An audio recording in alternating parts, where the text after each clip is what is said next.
Hey guys, in this video I'll be going over impact grenades. Yep, those little things that you and I have been trying over and over to get some easy kills with and been largely unable to. What are they good for if they're really good for anything?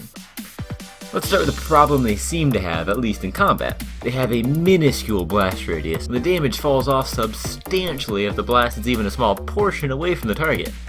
Basically, if you aren't hitting your enemy with them in the ankles or the chest, they aren't going to be doing squat. There is one pretty effective way to use them in combat, and I'll get to that a little later on in the video. So if they aren't any good in combat, what are they for? Holes. Yep, they make some pretty good holes, and let me tell you, those holes have come in mighty handy for me, especially in crunch time, and especially when you're a roamer. There's a lot of moments as a roamer when you know where people are, but there's not a lot you can do about it without making yourself a pretty easy target. Impact grenades, though, make your job much easier. That group you hear in the room to your side? Don't just open fire at the wall and hope for a cheeky headshot. Blow a hole in the wall with an impact grenade and light those fools up. 9 out of 10 times they are not going to be ready for this, and you're going to have the drop on them. Another largely hilarious and useful thing you can use these bad boys for is breaking down your own castle barricades. There is no better way to ensure your enemy soils his undies than by blowing down a barricade they're either fusing or breaching right in their face and shooting them down.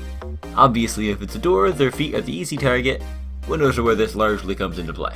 Now remember that part where I said there is in fact a combat use for these things? They are by no means a solution to the problem, but these can be a bit of a pain reliever when it comes to shield bros.